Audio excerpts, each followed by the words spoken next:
Assalamualaikum warahmatullahi wabarakatuh. Perkenalkan, nama saya Inka Putri Maharani dari kelompok 1 Psikologi Pendidikan.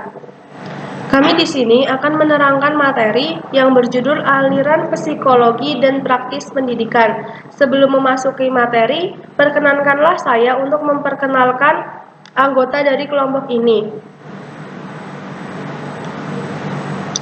Kelompok 1, yang pertama ada saya sendiri, yang kedua ada Mbak Vinda Wulansari, yang ketiga ada Mbak Hana Putri Dewanti, dan yang keempat ada Mbak Nur Arifa Aranggere. Untuk pembahasan pertama, saya akan menjelaskan tentang aliran behavioris. Aliran behaviorisme ini merupakan asumsi kejiwaan dan bukannya materi atau objek, sehingga tidak dapat diteliti langsung. Penelitian difokuskan pada tingkah laku dengan asumsi bahwa tingkah laku adalah wujud dari mental atau kejiwaan manusia. Contohnya, seperti tingkah laku orang yang kekurangan daya pikir, maka itu adalah wujud dari gangguan mentalnya atau kejiwaannya yang butuh pengobatan psikologis. Aliran behaviorisme memandang manusia adalah mesin atau robot yang dapat dikendalikan perilakunya melalui suatu tindakan. Sikap yang ingin dilatih terus-menerus sehingga menimbulkan perilaku menyimpang. Contohnya, ini menyangkut seperti didikan. Jika anak dididik berperilaku baik, maka ia akan terus-menerus terdidik menjadi baik.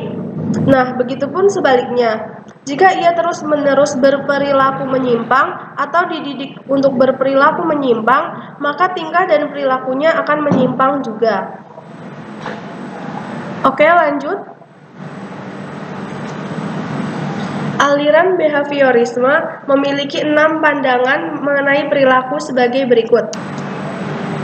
Yang pertama, tingkah laku manusia merupakan bentuk realitas yang abstrak dan data diukur dengan menggunakan pendekatan ilmiah. Dari kata realitas, yaitu nyata, yang masih belum jelas dapat didekatkan melalui mendidiknya berpikir kritis untuk memecahkan suatu masalah. Yang kedua, psikologi merupakan ilmu yang mengkaji suatu objek yang realistis.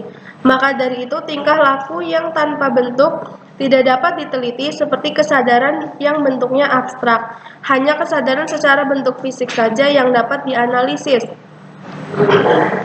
Maksudnya, psikologi itu ilmu yang mengkaji suatu objek yang nyata.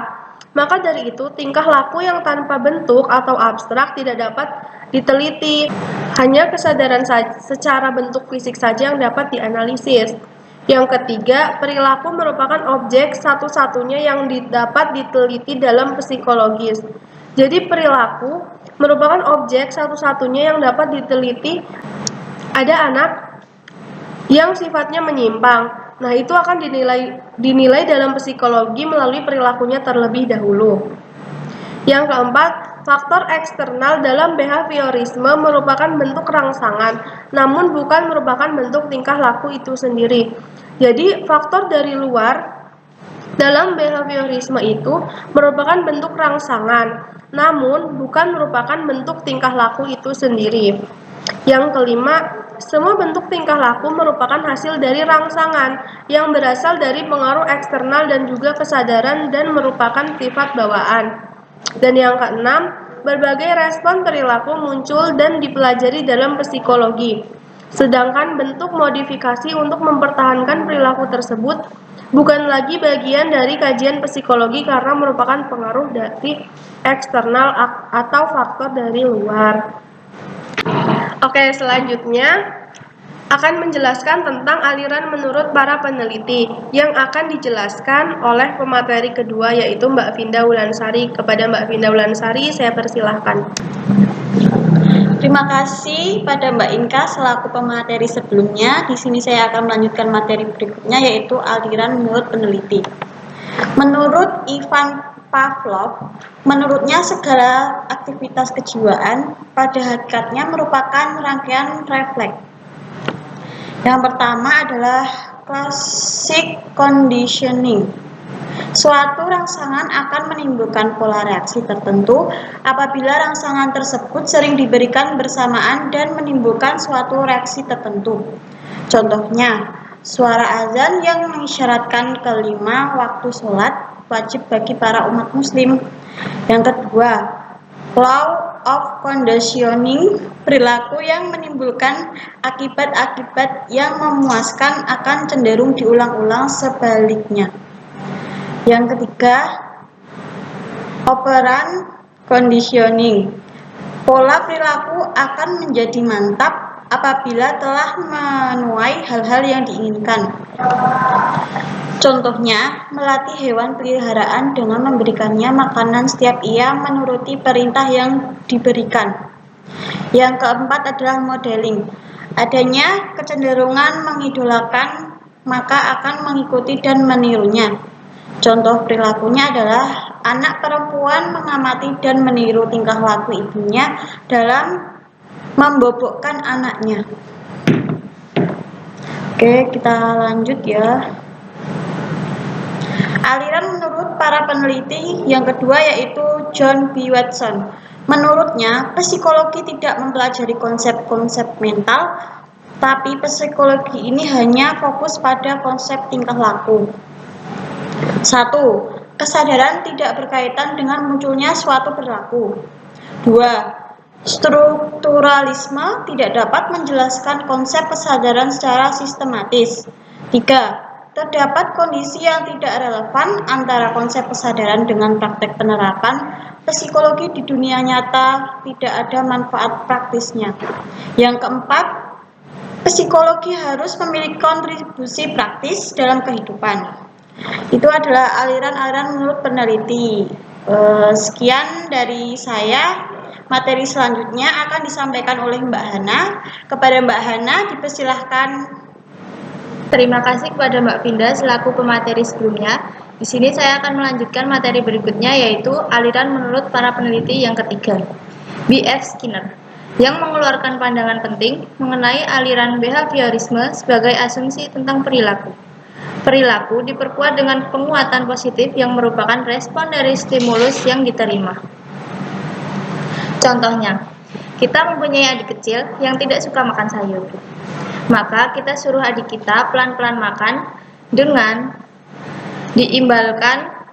dibelikan mainan dengan harapan agar adik kita suka makan sayur.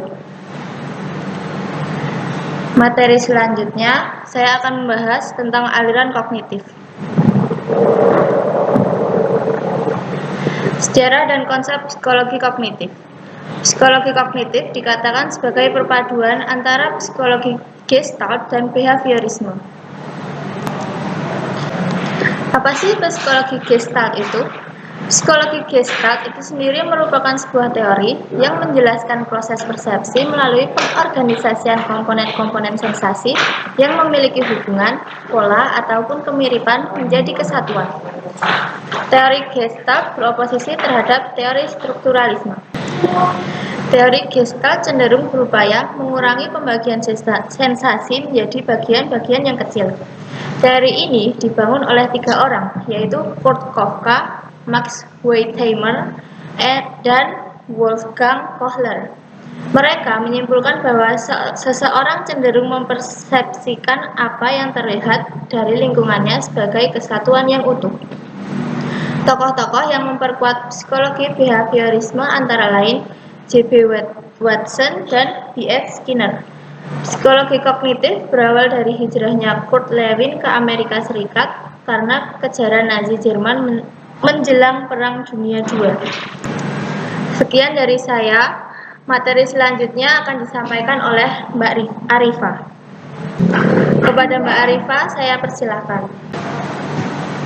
Terima kasih Mbak Hana selaku pemateri sebelumnya. Di sini saya akan melanjutkan materi berikutnya yaitu tokoh aliran psikologi kognitif dan pemikirannya. Ada 2 tokoh, yang pertama Piaget. Menurutnya ada 4 tahap perkembangan yaitu 1. Tahap sensori motor. Tahap sensori motor adalah yang pertama dari 4 tahap dalam teori Piaget mengenai perkembangan kognitif anak.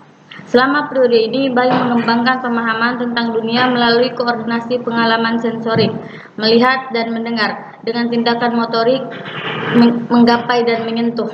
Perkembangan utama selama tahap sensorimotor adalah pemahaman bahwa ada objek dan peristiwa terjadi di dunia secara alami dan tindakannya. Contohnya, anak mulai bisa berbicara meniru suara kendaraan. Yang kedua, tahap praoperasi. Tahap ini dimulai sekitar 2 tahun dan berlangsung hingga kira-kira 7 tahun. Selama periode ini, anak berpikir pada tingkat simbolik tapi belum menggunakan operasi kognitif. Artinya, anak tidak bisa menggunakan logika atau menggabungkan atau memisahkan ide atau pikiran. Contohnya, jika ada 5 kelereng yang sama besar di atas meja, lalu kelereng itu diubah letaknya menjadi agak berjauhan, maka anak pada tahap ini akan mengatakan letak kelereng yang berjauhan jumlahnya lebih banyak. Yang ketiga, tahap operasi konkret. Perkembangan kognitif anak di tahap ini berlangsung sekitar usia 7 hingga 11 tahun dan ditandai dengan perkembangan pemikiran yang terorganisir dan rasional. Piaget menganggap tahap konkret sebagai titik balik utama dalam perkembangan kognitif anak karena menandai awalnya pemikiran yang logis. Pada tahap ini, sekecil cukup dewasa untuk menggunakan pemikiran atau pemikiran logis, tapi hanya bisa menerapkan logika pada objek. Contohnya, seorang anak diberi 20 bola kayu, 15 buah diantaranya berwarna merah. Apabila dinyatakan masalah yang lebih banyak bola kayu atau bola berwarna merah, anak pada tahap ini akan menjawab bola kayu lebih banyak daripada bola merah. Dan yang keempat, tahap operasi formal.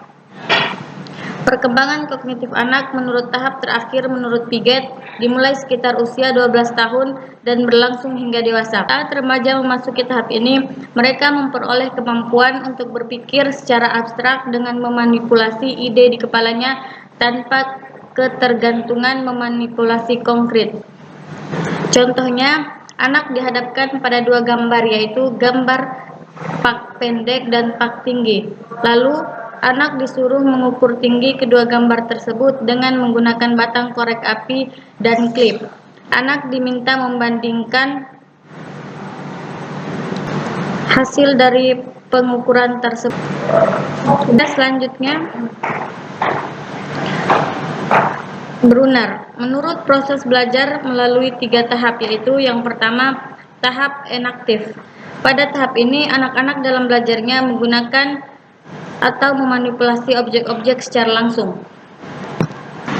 Pada tahap ini, anak mengetahui sesuatu melalui tindakan. Anak menyentuh atau menggunakan secara langsung suatu objek tanpa memiliki bayangan atau pemahaman apapun tentang objek itu sebelumnya. Contohnya, bayi menggoyangkan mainan yang bisa berbunyi dan mendengarkan suaranya. Ia mengenali suara itu sebagai sesuatu yang menyenangkan tanpa memahami sebelumnya bahwa mainan itu mengeluarkan suara. Yang kedua, tahap ikonik. Pada tahap ini, anak tidak memanipulasi objek-objek secara langsung, tetapi sudah dapat memanipulasi dengan menggunakan gambaran dari objek. Pada tahap ini juga, anak telah memiliki gambaran internal. Ia sudah bisa membayangkan atau memvisualisasikan suatu objek di dalam pikirannya.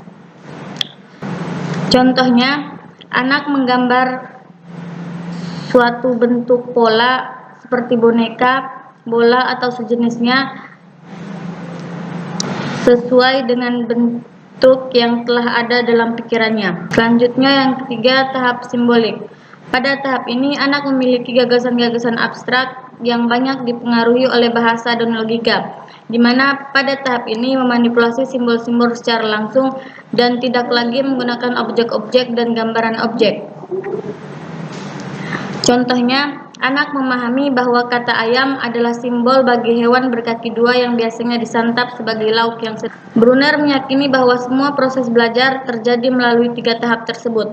Brunner juga menjelaskan pembelajaran harus dimulai secara langsung menggunakan sebuah objek.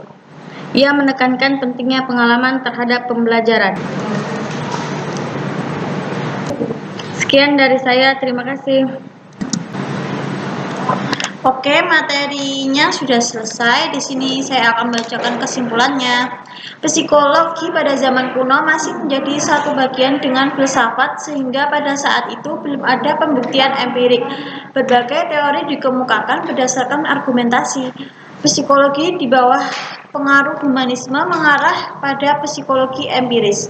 Orang-orang mulai meninggalkan gaya berpikir skolastik zaman pertengahan dengan metode deduktif. Selanjutnya, humanisme mulai mengembangkan pemikiran-pemikiran dengan metode induktif.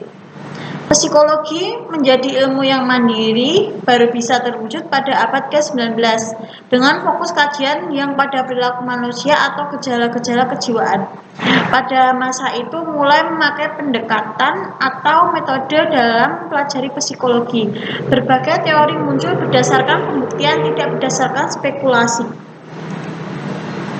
Sekian dari kelompok kami, ada kurang lebihnya mohon dimaafkan. Wassalamualaikum warahmatullahi wabarakatuh.